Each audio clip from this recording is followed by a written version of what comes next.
Taxi driver అన్న మంచి శుభవార్త తీసుకుని వచ్చాను. మంచి శుభవార్త ఏమంటే మన అన్నలు మన తమ్ముళ్ళు వైట్ బోర్డ్ తీసేసి ఎల్లో బోర్డు చేసుకోవడానికి సిద్ధపడుతున్నారు. చాలా మంచి వార్త ఇది. ఎందుకంటే మన గురించి వాళ్ళు తప్పుగా అర్థం చేసుకున్నారు, మిస్అండర్స్టాండింగ్ చేసుకున్నారు.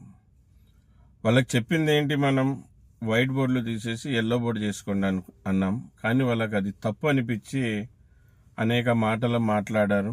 మా యూనియన్లో కూడా, మా యూనియన్ లీడర్లు కూడా, అన్నా మాకు ఈ విధానంతో, మీరు ఈ నిర్ణయంతో మాకు చాలా ఇబ్బంది అవుతుంది, మీరు చెప్పినా వినకుండా మొండి పట్టుబట్టారు, ఎల్లో బోర్డు చేసుకోవాలని మీరు ముందుకు పోతా ఉన్నారు.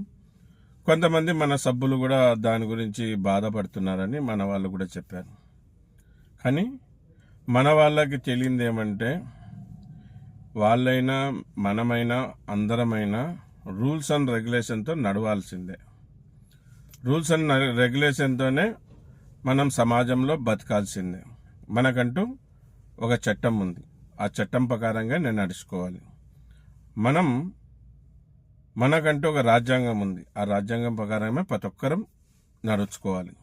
అందుకే వాళ్ళేమి వైట్ బోర్డు వాళ్ళేమి నాకు శత్రువులు కాదు, వాళ్ళు కూడా మన డ్రైవర్ అన్నలే. మళ్ళీ ట్యాక్సీ డ్రైవర్ అన్నలు పడే ఇబ్బందులు అధికారుల దృష్టికి తీసిపోయాను.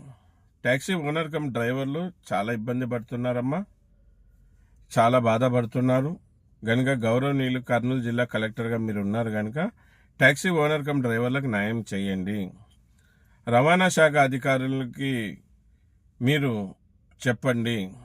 చెప్పి ట్యాక్సీ ఓనర్ కమ్ డ్రైవర్లకి న్యాయం చేయండి అని చెప్పాము.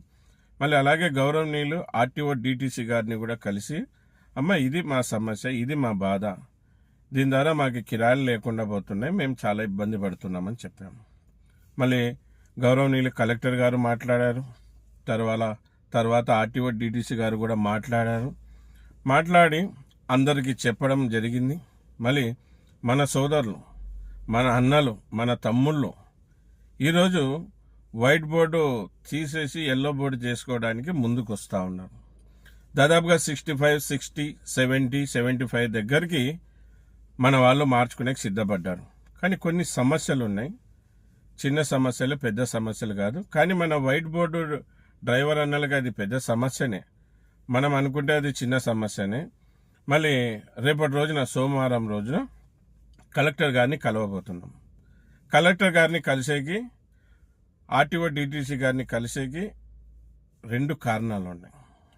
మొదటి కారణం వచ్చి, కలెక్టర్ గారిని కలిసేది ఏమంటే, ఇలాగ వైట్ బోర్డులని ఎల్లో బోర్డు చేసుకోవాలంటే మాకు ఫైనాన్స్ ఉన్నాయి బండ్ల మీద, ఆ ఫైనాన్స్ అంతా క్లియర్ చేస్తేనే ఎల్లో బోర్డు చేసుకోవడానికి, ఎల్లో బోర్డుకి మళ్ళీ రీఫైనాన్స్ చేసుకునే వాళ్ళు అవకాశం కలిగిస్తారు. అలాగా కాకుండా మీరు కలెక్టర్ గారు కనుక మీరు ఒక ఆర్డర్ పాస్ చేయండి, అదే వైట్ బోర్డులని ఎల్లో బోర్డు చేసుకునే విధంగా ఇవ్వండి అని వాళ్ళు ఒక లెటర్ ఇవ్వమని కోరడం జరుగుతుంది కలెక్టర్ గారికి.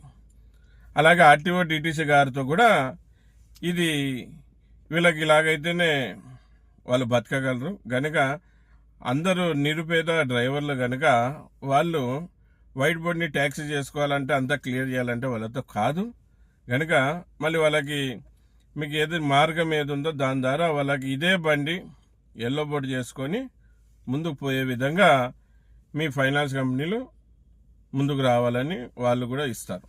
అందుకు దాని గురించి నేను కలెక్టర్ గారికి, అలాగే మన ఆర్టీఓ డిటిసి మేడం గారు కూడా కలవడం జరుగుతుంది. రెండో విషయం వచ్చి, దాదాపుగా 10 ఏళ్ళు అవుతుంది, 9 ఏళ్ళు అయిపోయింది.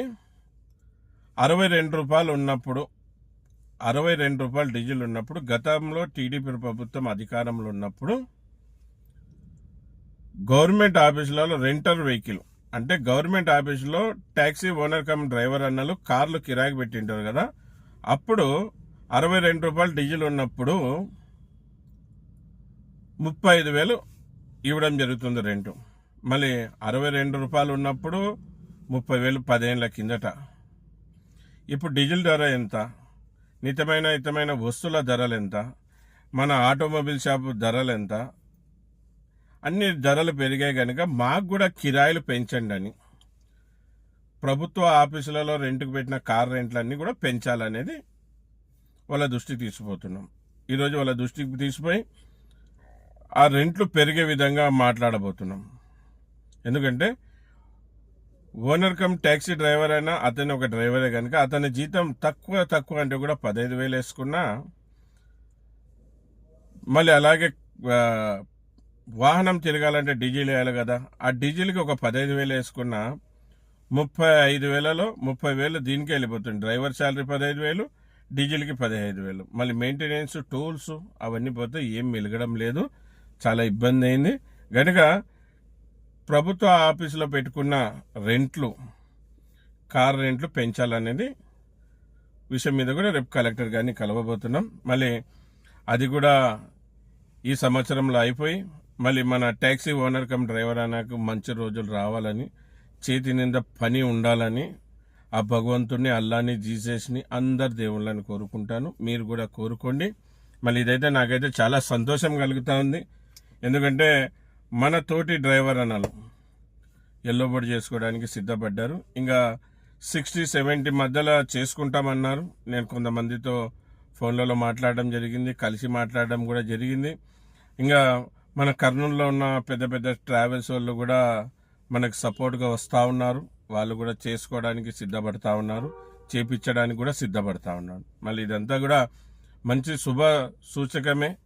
ఈరోజు అందరూ ఎల్లో బోర్డు చేసుకుంటే అందరికి బాగుంటుంది. అందరం డ్రైవర్ భత్తాలు పెంచుకోవచ్చు, అందరం కార్ కిరాయిలు పెంచుకోవచ్చు, అందరికీ చేతి నిండా పని ఉంటుంది. మళ్ళీ మన వాళ్ళు లీడర్లు నేను మొండి వైఖరిగా పోతున్నానని చెప్పారు కదన్న. విషయం ఏమంటే అన్న, మనం న్యాయం వైపు, ధర్మం వైపు ఉండాలి, చట్ట ప్రకారంగా నడుచుకోవాలి. మీరు కానీ నేను కానీ ఒక సంఘానికి లీడర్గా ఉన్నాం. లీడర్లు అంటే ఒక సంఘంలో పెద్దలు ఉన్నట్టు, అంటే తల్లిదండ్రులు ఉన్నట్టు. సంఘంలో ఉన్న సభ్యులందరూ కూడా మన పిల్లలు లాంటి వాళ్ళు. వాళ్ళు వక్రమైన దారిలో నడుస్తుంటే వాళ్ళని సరైన దారిలో తీసుకొని వచ్చే బాధ్యత, సరైన దారిలో నడిపించే బాధ్యత ఆ సంఘ పెద్దలది ఉంటుంది. నేను కూడా అదే పని చేశాను. నేను అదే పని చేయాలనే అనుకుంటున్నాను. అందుకే నేను ఎల్లో బోర్డు బచావో, వైట్ బోర్డు హటావో అనే నిదానంతో ట్యాక్సీ ఓనర్ కమ్ డ్రైవర్ అన్నల కోసం నిలబడ్డాను. మీకు కొంతమందికి తప్పుగా అర్థమై ఉండొచ్చు, కానీ రాబోయే రోజుల్లో చాలా చట్టాలు చాలా ఇబ్బంది పడే విధంగా ఉంటుంది. మళ్ళీ వైట్ బోర్డు తోలే వాళ్ళకి కొంతమందికి తెలుసో తెలీదో కానీ వైట్ బోర్డు ద్వారా చాలా నష్టాలు కూడా ఉన్నాయి.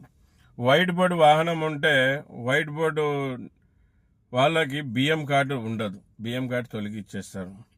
వైట్ బోర్డులో ఉండే వాళ్ళకి వాళ్ళ పిల్లలు చదువుకొని ఉంటే వాళ్ళ స్కాలర్షిప్లు రావు. పొరపాటున ఏదైనా ప్రమాదం జరగకూడదు అని కోరుకుంటాను. పొరపాటులో ఒకైనా సపోజ్ ప్రమాదం జరిగిందంటే దాంట్లో ఎవరైనా యాక్సిడెంట్ అయి చనిపోతే అది పెద్ద సమస్య అయి కూర్చుంటుంది. ఆ బండిలో చనిపోయిన వాళ్ళకి ఎవరికి డబ్బులు రావు. ఇంకా కొత్తగా జీవోలు వస్తున్నాయి. వీళ్ళు వైట్ బోర్డులో ట్యాక్సీలు ఎక్కొట్టి వైట్ బోర్డులు తిప్పుతున్నారు. వాళ్ళకి ఆ డేటా టోల్ గేట్ల ద్వారా జరుగుతుంది. నెలకు 20 రోజులు హైదరాబాద్ పోతుంది, నెలకు 20 రోజులు కడప పోతుంది, నెలకు 20 రోజులు అనంతపురం బండి పోతుందంటే ఎందుకు పోతుంది? నువ్వు ఇంటికి తిరగాలని ఓన్ వెహికల్ అని తీసుకున్నప్పుడు నువ్వు అన్ని రోజులు టోల్ దాటి ఎక్కడికి వెళ్తున్నావు అనేది అది భూతద్దంలో చూస్తే తెలుస్తుంది. అది పెద్ద విషయమే కాదు, కానీ మన వాళ్ళు అర్థం చేసుకోవడం లేదు. అందరం ఎల్లబడి చేసుకుందాం, అందరం ఒక తల్లి బిడ్డలమే, మనందరిది ఒకటే మతం, డ్రైవర్ మతం. మనమందరం కలిసిమెలిసిగా ఉంటే పెద్ద సమస్యనే కాదు ఇది. మళ్ళీ రేపటి రోజున వేరే యూనియన్ వాళ్ళు, వేరే ట్రావెల్స్ వాళ్ళు, అలాగే మన యూనియన్ వాళ్ళు అందరం కలిసి ముందుకు పోబోతున్నాం. మళ్ళీ రేపు కలెక్టర్ గారు ఆ భగవంతుడు వాళ్ళకి కలిగించి మనకు ఒక లెటర్ ఇచ్చి తొందర వైట్ బోర్డులను ఎల్లో బోర్డు చేసుకునే విధంగా ఫైనాన్షియర్లతో మాట్లాడి ప్రాబ్లం సాల్వ్ చేయాలని నేను ఆ భగవంతుని కోరుకుంటున్నాను. నాకైతే చాలా సంతోషం ఉంది. అందరికీ నమస్తే, సలాం అలైకుం, జై భీమ్, జై హింద్, జై డ్రైవర్, జై జై డ్రైవర్.